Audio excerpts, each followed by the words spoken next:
अस्सलाम वालेकुम व्यूअर्स, जाहिद आपका होस्ट एक बार फिर आपकी खिदमत में हाजिर है। आप देख रहे हैं हेल्प हाउस।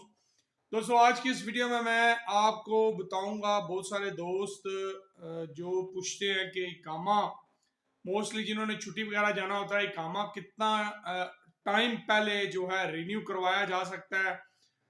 उसका जो है वो प्रोसीजर क्या है। अगर ज़्यादातर दोस्तों ने छुट्टी जाना होता है तो उनकी कोशिश होती है कि इकामा जितना ज़्यादा वैलिड हो उतना जो है उनके लिए बेहतर होगा।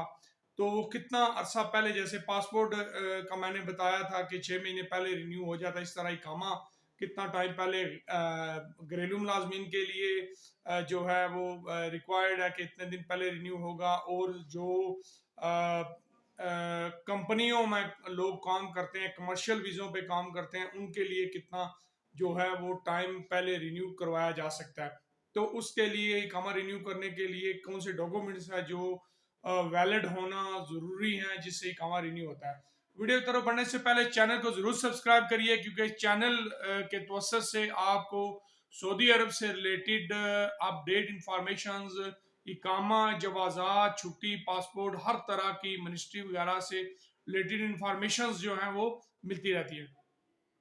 तो दोस्तों, याद रखिए कि अगर आपने इकामा रिन्यू करवाना है तो कितना टाइम आपको चाहिए। यानी अगर आपके इकामे को जो लोग कंपनियों में काम करते हैं, कमर्शियल वीज़ों पे जो लोग काम करते हैं, वो 6 महीने पहले उनका इकामा जो है वो रिन्यू हो जाता है। बशर्तिया के इकामा रिन्यू करने के लिए याद रखिए, आपका वर्क परमिट और हेल्थ इंश्योरेंस जो है वो बहुत ज़रूरी है कि वैलिड होनी चाहिए। फिर आपका जो है 6 महीने के अंदर, यानी 6 महीने समझ लें 5 महीने कुछ दिन हैं, तो आपका इकामा जो है वो प्रोसेस आप रिन्यू के लिए करवा के कफी अपना कंपनी को दे सकते हैं। सॉरी, कफील के पास जो बंदे हैं घरेलू मुलाजमीन, उनका मैं बताता हूँ, ये कंपनी का मैं बता रहा हूँ। 6 महीने की अंदर आप इकामा एक्सपायर होना हो तो वो उसको रिन्यू करवा सकते हैं, आराम से छुट्टी आ सकते हैं, या जो भी आपका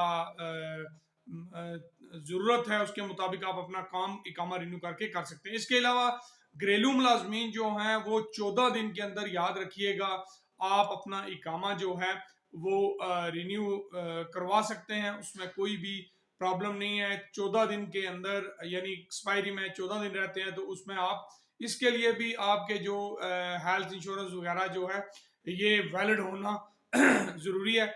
इसके अलावा याद रखिए, मजीद मैं आपको कुछ चीज़ें बताऊं जो बहुत ज़रूरी हैं। इकामा ख़त्म होने के तीसरे दिन आपको ग्रामा लग जाता है। इस पे मेरी डिटेल्ड वीडियो भी है। एक ग्रामा लग जाता है जब इकामा ख़त्म होता है, तो तीसरे दिन आपको ग्रामा लग जाता है। पहला ग्रामा 500 लगता है, दूसरा 1000 लगता है, तीसरा डिपोर्ट होता है। ठीक है, ये इंफॉर्मेशन आपको मैंने दी है ताकि इससे भी आप बचें। और बड़ी इंपॉर्टेंट जो है ये इंफॉर्मेशन है।